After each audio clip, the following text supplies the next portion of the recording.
Sugars Adani power के last video में हमने डिस्कस किया था अडानी पावर और बांग्लादेश में जो डील है उसके बारे में। कैंसलेशन की बातें कर रहा है बांग्लादेश, आर्बिट्रेशन में जाने की बातें कर रहा है और कह रहा है कि ऑलरेडी 50% एक्स्ट्रा ले रहा था अडानी पावर हर साल इस डील के अंदर, यानी कि जो है खर्चा बांग्लादेश को ज्यादा उठाना पड़ा है। इतने सारे एलिगेशन लगाने के बाद यूके फर्म से अपना जो है लॉयर्स या फिर लॉ फर्म्स एक्वायर कर ली बांग्लादेश ने और आर्बिट्रेशन के लिए जाना चाहता है बहुत ही जल्द अगेंस्ट अडानी पावर। लेकिन आप लोगों के कई सारे कमेंट्स थे इसी अपडेट पर कि भाई अडानी पावर को कोई कुछ नहीं होने वाला है, इससे अडानी पावर के फाइनेंशियल्स पर कुछ इंपैक्ट नहीं पड़ेगा, सब बकवास है, कर भी देगा कैंसिल, लिख करके ले लो, अडानी पावर को कुछ नहीं होने वाला है। यहाँ पे ऐसे काम नहीं चलता, सही चीजें मालूम होनी चाहिए। तो इन सभी चीजों को समझते हैं आखिर इस डील के बाद क्या पॉसिबिलिटी है और अभी क्या चल रहा है यहाँ पर। सो वीडियो पॉइंट तक देखना, सब्सक्राइब कर देना। I am NIS Sun 7 certified. शुरू करते हैं, इस अपडेट को डिकोड करते हैं जिस पर आपके कई सारे कमेंट्स थे। Financial and legal exposure for Bangladesh, यानी कि बांग्लादेश पर इसका क्या इंपैक्ट पड़ सकता है। फिर आएंगे अडानी पावर के ऊपर भी कि कुछ इंपैक्ट पड़ेगा भी या नहीं पड़ेगा। यहां पर क्लियरली मेंशन है कि अगर बांग्लादेश यूनिलैटरल कैंसलेशन करता है, यानी कि खुद से कैंसलेशन कर देता है इस पूरे डील को, तो वो आर्बिट्रेशन में जा करके अपना जो केस है उसको स्ट्रॉन्ग कर सकता है और क्लेम करेगा बांग्लादेश $5 बिलियन के डैमेजेस।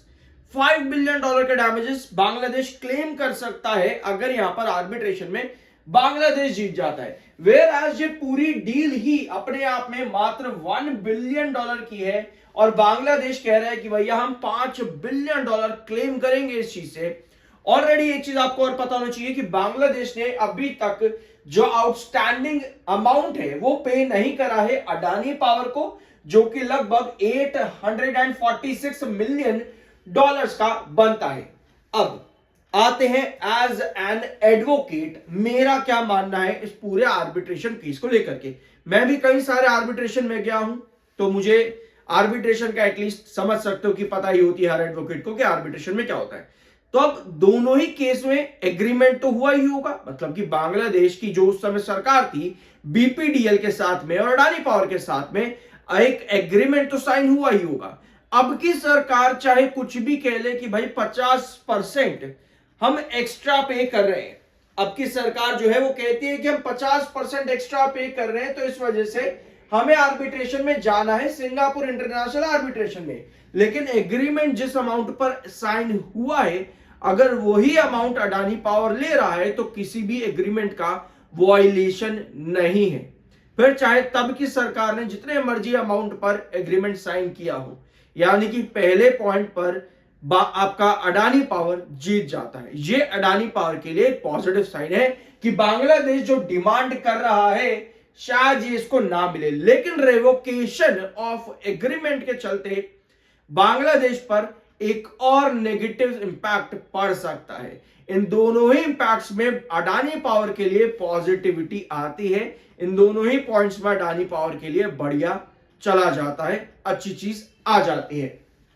ठीक है, सो आउटस्टैंडिंग ड्यूज $846 मिलियन के हैं। लेकिन अब एक चीज और आपको मालूम होनी चाहिए कि मान लो यार ये केस अडानी पावर जीत जाता है, ठीक है, और अडानी पावर कहते हैं कि भैया हमें इस केस में अब इतना अमाउंट चाहिए, भाई हमारे जो एग्रीमेंट है उसको रिवोक किया जा रहा है, उसको खराब किया जा रहा है, एग्रीमेंट के अगेंस्ट जा रहा है बांग्लादेश, तो भैया अब हमको चाहिए $5 बिलियन। तो पहला तो भैया monetary impact positive Adani power पर पड़ेगा। लेकिन मान लो ये सब चीजें हम हटा देते हैं, आर्बिट्रेशन को हटा देते हैं, कैंसलेशन हो जाता है, उसके बाद अडानी पावर के फाइनेंशियल पर और जो 1600 मिलियन वॉट का गोदा प्लांट जो है 1600 मेगावाट का, सॉरी 1600 मेगावाट का जो गोदा प्लांट है जिसका सप्लाई जा रहा है बांग्लादेश में, भैया वो तो कह भी रहे हैं कि हमें इंडियन नेशनल ग्रिड में साइन कर दिया जाए। ठीक है, सो अब यहां पर चीज समझने वाली ये है कि इंडियन नेशनल ग्रिड जो कह रही है वो ये है कि 1600 मेगावाट गोदा प्लांट का सप्लाई आप हमें ही दे दो, यानी कि डोमेस्टिक सप्लाई कर दो।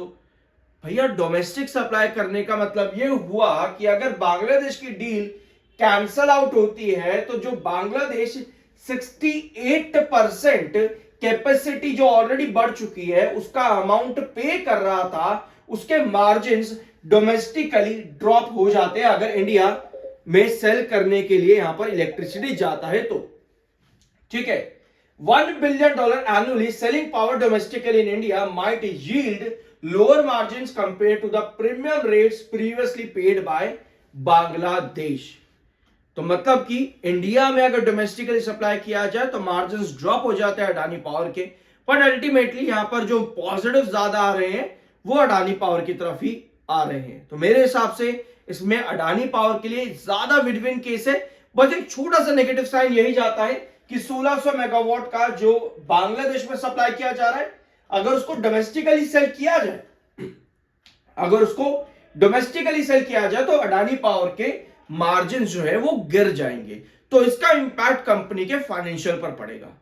तो ये बात क्लियर है। इस तरह से देखो काम नहीं होता मार्केट के अंदर कि भाई ऐसा नहीं होगा, देखो ऐसा हो जाएगा वैसा हो जाएगा, कि भाई अडानी, मैं लिख करके दे रहा हूं अडानी पावर पर कुछ इंपैक्ट नहीं पड़ेगा। इस तरीके से काम नहीं होता। बेटर तरीके से काम ऐसे ही होता है कि आप प्रॉपर रिसर्च करो और एनालाइज करो।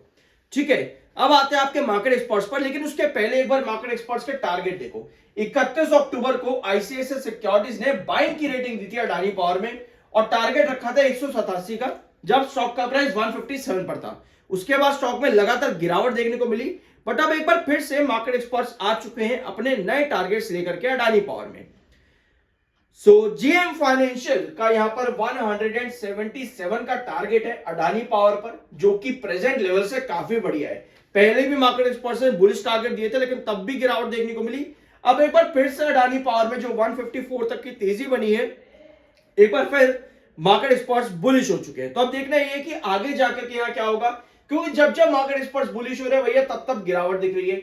आईसीआईसीआई सिक्योरिटीज ने 187 का टारगेट दे दिया है, मॉर्गन स्टैनली ने भी यहां पर अपना टारगेट दिया है 185 का। सो ये मार्केट एक्सपर्ट्स के कुछ टारगेट्स अडानी पावर को लेकर के। अब आते हैं अगले पॉइंट्स के ऊपर।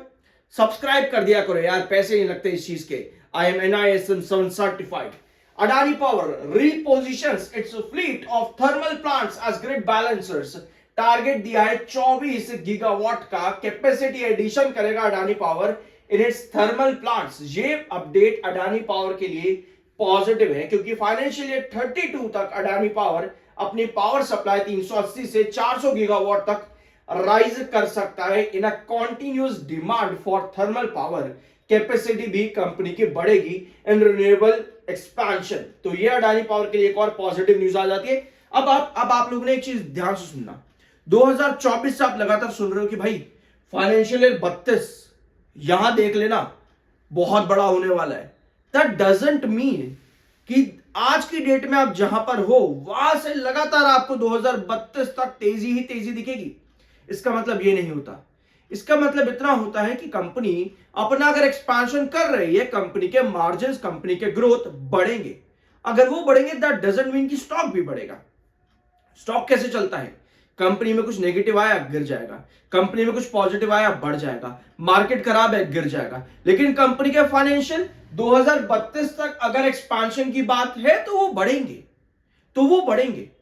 जरूरी नहीं है कि आज अगर अडानी पावर आपने मान लो 150 पर एंट्री करी, जरूरी नहीं है कि 2032 तक वो 1000 2000 हो जाएगा।